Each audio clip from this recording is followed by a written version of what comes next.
Dear viewers, welcome to our channel. Subscribe to receive more stories every day. Sophie had always believed in love. She wasn't naive, but she had spent her life thinking that if she poured her heart into someone, they would do the same in return. When she met Jason, she thought she had finally found the kind of love that people wrote novels about. Intense, passionate, and unshakable. Their relationship had begun like a whirlwind. Jason was charming, successful, and the kind of man who made promises that sounded like poetry. He told her she was the most beautiful woman he had ever laid eyes on, that he couldn't imagine a future without her, that every moment with her was a gift. He built her up, made her feel like she was the center of his universe. And Sophie, she loved him with every fiber of her being. The months leading up to their wedding were a dream. At least, that's what she told herself. There were little things, of course. Jason had become more distant as the wedding drew closer, brushing off her attempts to finalize details, distracted during their conversations, working late more often than not. But Sophie was good at making excuses. He was just stressed, she told herself. Planning a wedding was overwhelming. Her best friend Mia wasn't convinced. "You're always the one making adjustments, Soph," Mia had pointed out one evening as they sipped wine in her apartment.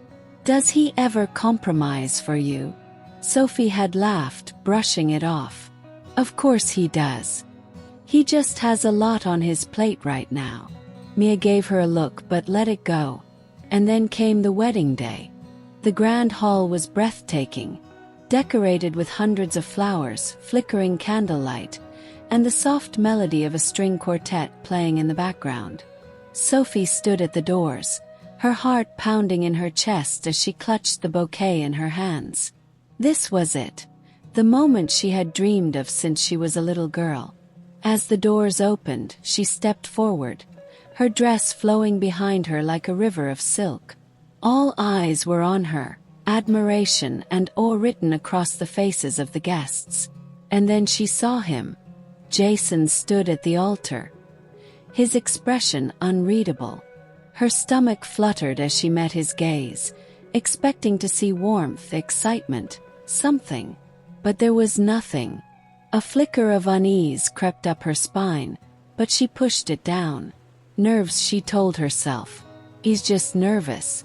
She reached the altar, her father placing a gentle kiss on her forehead before stepping back. Sophie turned to Jason, her lips parting in a smile, waiting for him to take her hands. He didn't. Instead, he let out a breath, loud enough that the microphone picked it up. The murmur of the guests hushed. "Sophie."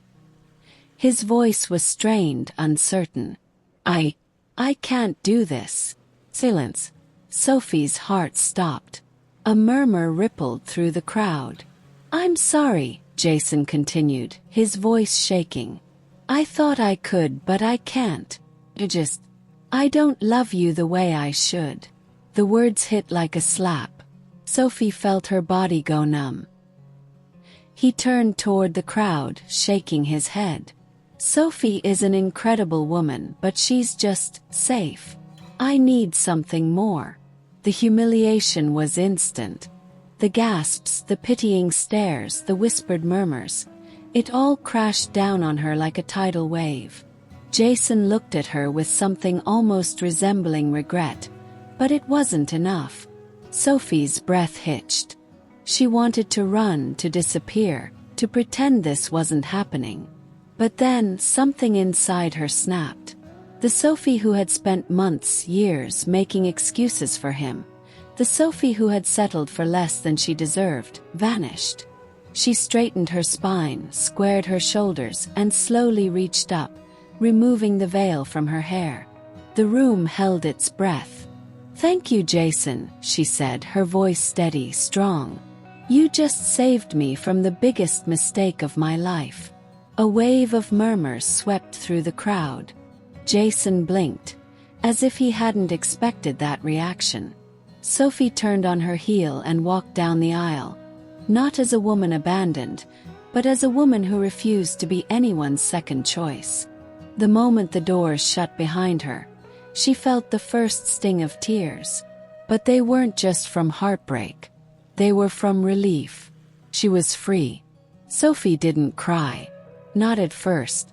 She walked out of that wedding hall with her head high, her back straight, her heartbeat thundering in her ears. Cameras flashed.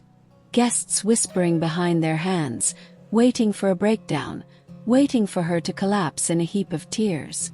But she didn't give them the satisfaction.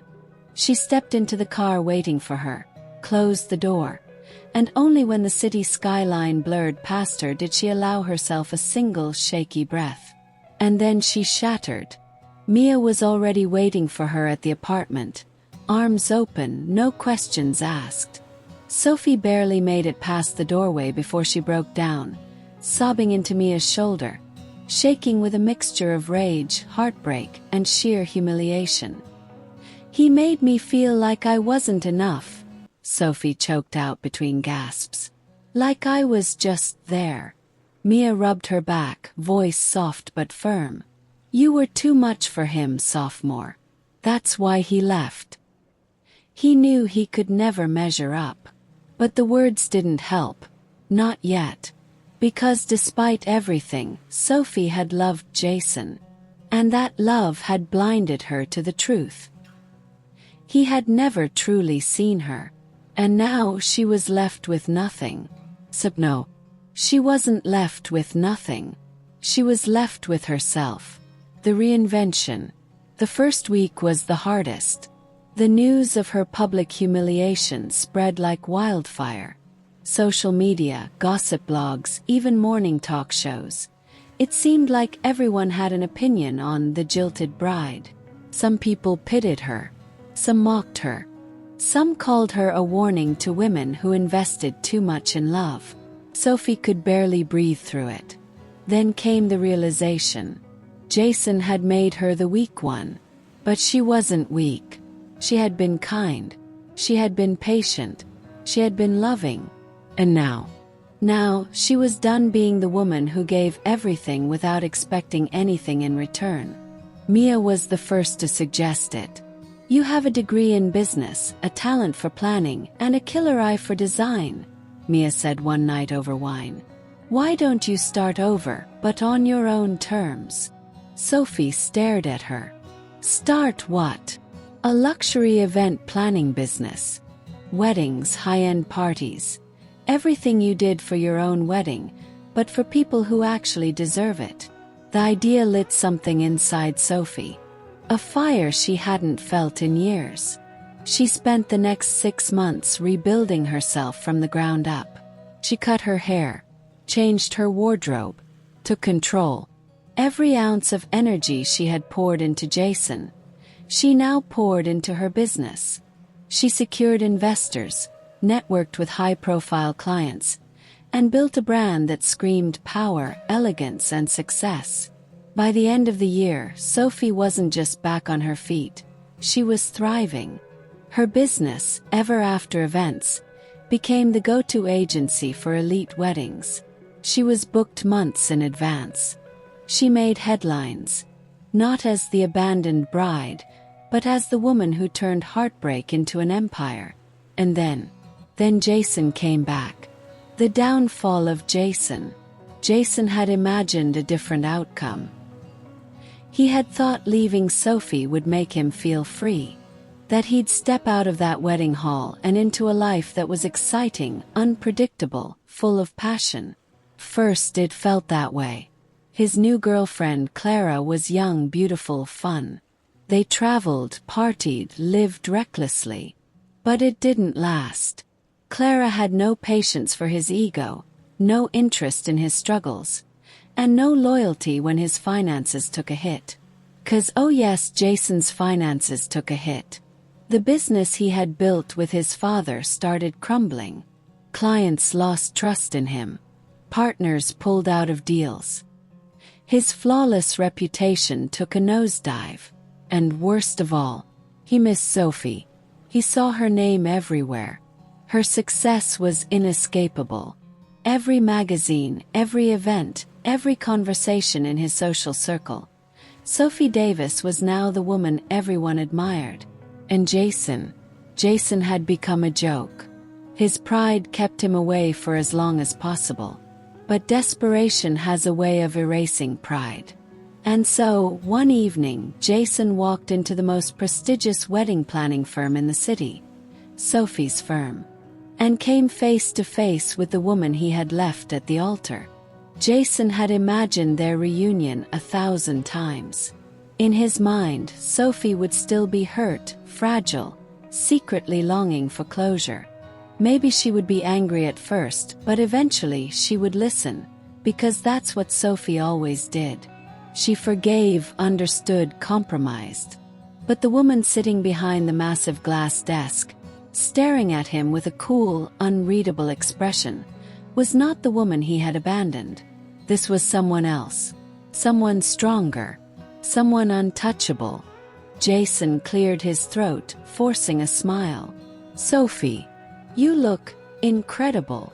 Sophie didn't react.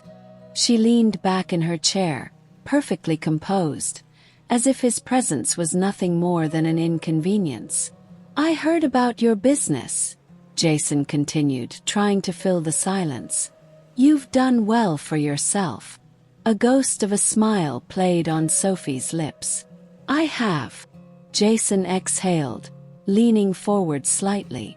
"Look, I know I messed up. Sophie held up a hand, stopping him mid-sentence. "I assume you're not here to reminisce, Jason. What do you want?" Her tone was polite but cold. As if she were speaking to a client, not the man who once stood at the altar with her. Jason hesitated, running a hand through his hair. "Now or never." "My company is in trouble," he admitted. "We're losing clients, our reputation is suffering. And well, we need a strong PR move to turn things around." Sophie didn't blink. Jason forced a chuckle. "I was thinking maybe we could work together. Your firm is the best in the business. If you planned a high-profile event for us, it could help restore trust." Sophie tilted her head slightly.